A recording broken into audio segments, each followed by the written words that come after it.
Hello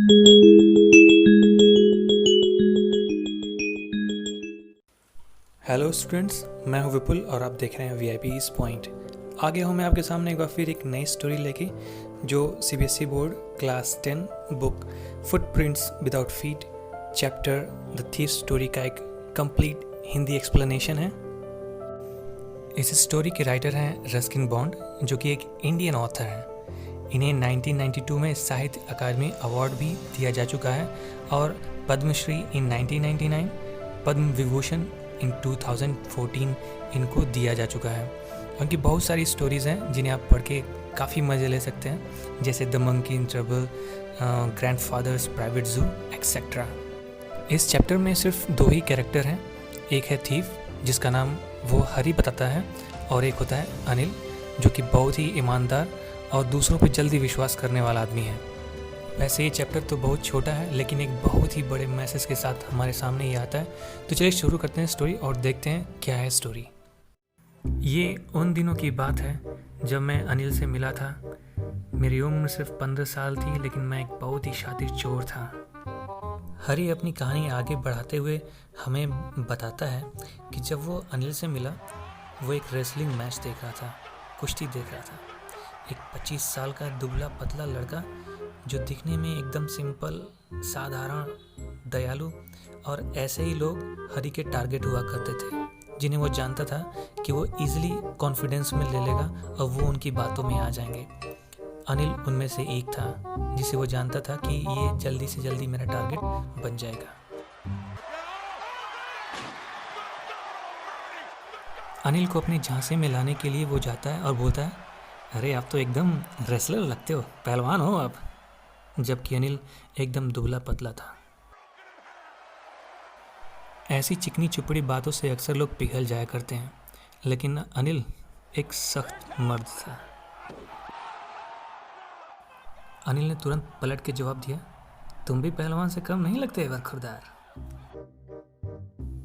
इतना सुनने के बाद हरी झेप सा जाता है, क्योंकि वो भी 15 साल का एक दुबला पतला लड़का होता है, लेकिन वो जानता है कैसे बातों को पलटना है। उसने तुरंत हाँ भी बोल दिया। उसने कहा कि हाँ, मैं थोड़ा हूँ रेसलर टाइप का, कभी कभार रेसलिंग भी कर लेता हूँ अच्छी खासी। फिर उनमें बातों का सिलसिला शुरू होता है, जिसमें अनिल उससे पूछता है कि तुम्हारा नाम क्या है। वो तुरंत बोलता है हरी सिंह। एक और झूठ, वो जब भी किसी से मिलता वो अपना नाम अलग अलग बताता था। अलग अलग नाम रखने से पुलिस की झंझट नहीं रहती थी, कोई उसे पहचान नहीं सकता था, इसलिए उसने अपना नाम हरी सिंह बताया।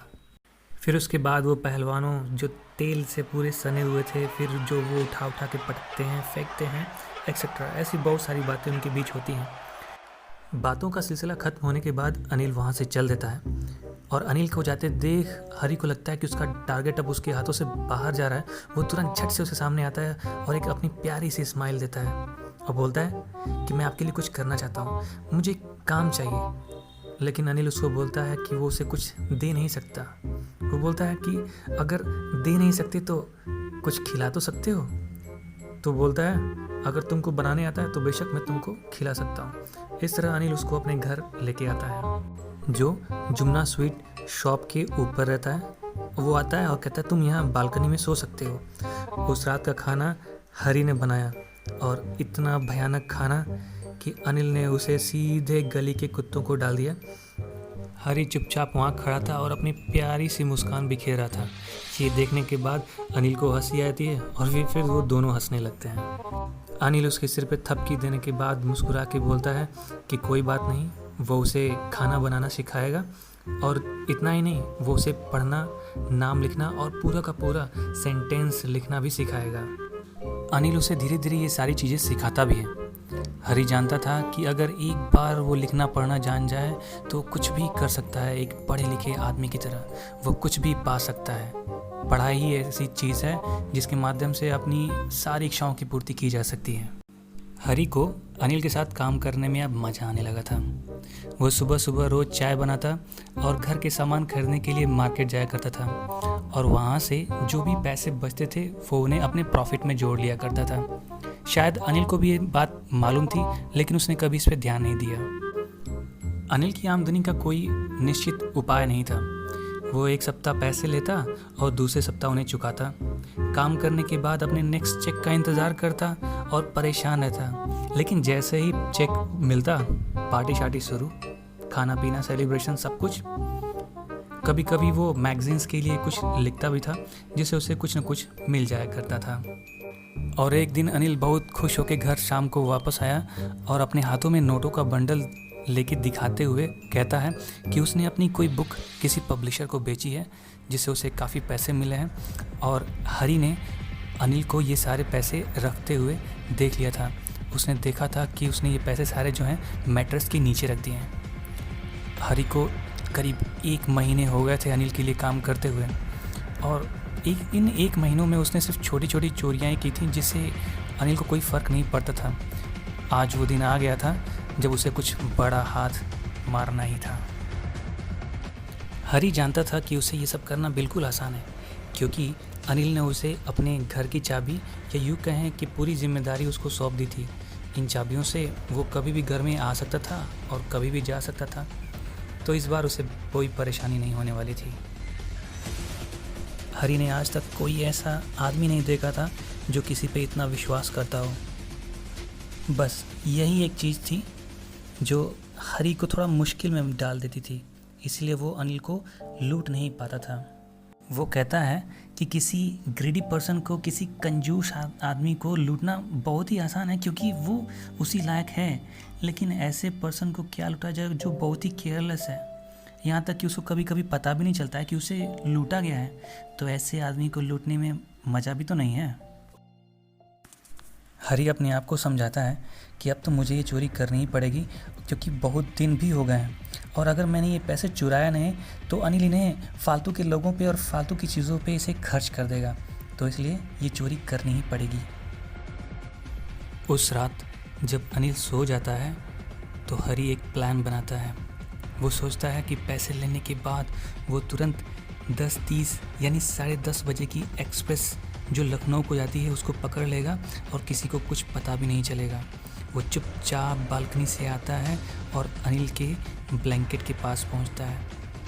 वहाँ पे देखता है कि अनिल शांति से एकदम निश्चिंत होकर सो रहा था। वो उसके ऊपर चमकता हुआ चेहरा देख सकता था, और हरी के चेहरे पे स्कार्स, धब्बे, घबराहट, ये सारी चीज़ें एकदम साफ दिख रही थी। फिर भी उसने जिस पे अनिल सो रहा था उस मैट्रेस के अंदर हाथ डाला और नोट्स को सर्च करता है, और जैसे ही उसको बंडल मिलता है, उन पैसों से भरा बंडल मिलता है, वो तुरंत उन बंडल्स को बाहर निकालता है बिना किसी साउंड के। अनिल अपने सोने में एक तरफ करवट ले देता है जिस तरफ हरी रहता है। हरी एकदम सरप्राइज हो जाता है और चुपके से वहाँ से घुटनों के बल रूम से बाहर निकलता है। उसके बाद भागते भागते वो रोड पे आता है, और वहाँ पे वो नोट्स अपनी वेस्ट यानी कमर के जो पैजामे के धागे होते हैं उससे वो बांधा रहता है, और वो तुरंत अपनी स्पीड को कम करता है कुछ दूर आने के बाद, और उन नोट्स को काउंट करता है। तो उसे पता चलता है कि ये टोटल 600 रुपये थे। ये 600 रुपये वो 1 या 2 सप्ताह तक जो अरब के ऑयल रिच पर्सन्स होते हैं उनकी तरह एकदम शान की ज़िंदगी जी सकता था। और ये नोट 50-50 के थे, जिनको देखने के बाद उसके तो मतलब वारे न्यारे हो गए थे। दौड़ते दौड़ते वो रेलवे स्टेशन आता है और सीधे प्लेटफॉर्म की तरफ भागता है। प्लेटफॉर्म की तरफ इसलिए भागता है कि उसने आज तक कभी टिकट लिया ही नहीं था। वो जाता है और तो देखता है कि जो लखनऊ एक्सप्रेस होती है वो उसके सामने से धीरे धीरे निकल रही होती है। ट्रेन अभी अपनी रफ्तार पकड़ने वाली होती है। वो बिल्कुल अगर चाहता तो ट्रेन में चढ़ सकता था जंप करके, लेकिन वो संकोच गया, झिझक गया, ठिठक गया वहीं पे रेलवे स्टेशन पे ही। न जाने कौन सी ऐसी बात थी, क्या कारण था जिसे वो जानता तो था लेकिन एक्सप्लेन नहीं कर पा रहा था, और इस तरह वो ट्रेन उसकी आंखों से ओझल हो गई। ट्रेन के जाने के बाद वो अपने आप को उस सुनसान रेलवे स्टेशन पे अकेला पाता है। उसे समझ नहीं आता है कि वो जाए तो जाए कहाँ। उसके कोई फ्रेंड्स भी नहीं थे, ऐसे फ्रेंड्स जो अनिल की तरह हों, जिस पे विश्वास किया जा सके। वो तो खुद इतने दुष्ट थे कि उसका पैसा खुद ही चुरा लेते, और वो किसी होटल में भी नहीं जा सकता था क्योंकि वो अभी 15 साल का ही था, और अगर वो होटल में जाता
आदमी बनने के लिए आपका पढ़ा लिखा और एजुकेटेड होना बहुत ही ज़रूरी है। अब उसे सब कुछ समझ में आ गया था।